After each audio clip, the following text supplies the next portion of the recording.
And when I think of the importance of scaling and how that can be done, I mean, I was immediately also thinking of the Fjordarium, the sort of reverse aquarium in Oslo, which is to me a brilliant way to sort of take a lot of these ideas, and by putting them where land meets the ocean in a more accessible spot and allowing the public in, that allows them to you get a much larger scale in terms of who can experience it. So do you mind, because I know nobody else watching this knows what the hell the Fjordarium is, so if you don't mind telling us a little bit about that and what that entails.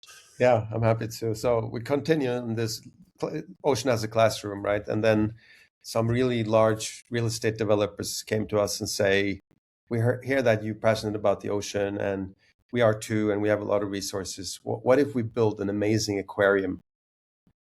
And we were like, in Norway. And we were like, okay.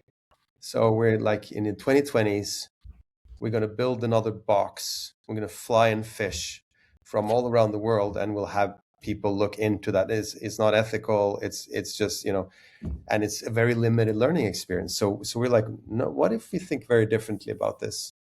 So what we did was we were looking at the place, and it's actually in the Oslo Fjord, and Oslo Fjord is, this long, thin fjord leading all the way into Oslo, where the Vikings used to come, and that's why it became a place because the trade happened there. But it's like this long fjord that's been a very vibrant ecosystems for centuries of fish and all kinds of marine life. But it's now dying. So our assumption was, what if we create an inverted aquarium where we might make the dying Oslo Fjord and its regeneration the learning experience? And that's what we built for.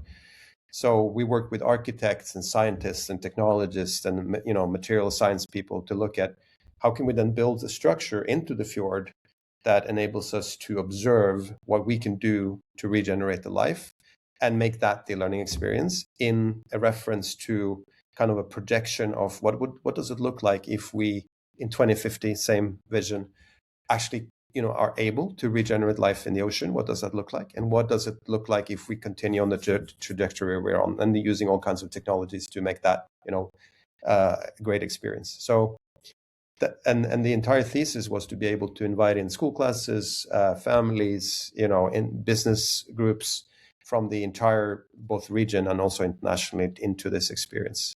So it was a really fun thing to develop. You can imagine, quite expensive to build. So it still is not built, but the entire plans are there. And we're actually currently discussing with a group which has 250 museums. There's a network of museums around the world that are super drawn to it. And we just want to open source whatever we've done, if that can be put to work somewhere else. So it might just be a Fjordarium near you, Charles, at some point, because we think it's a way to, again, make people engage and connect and learn together cross-disciplinary about the ocean in the element.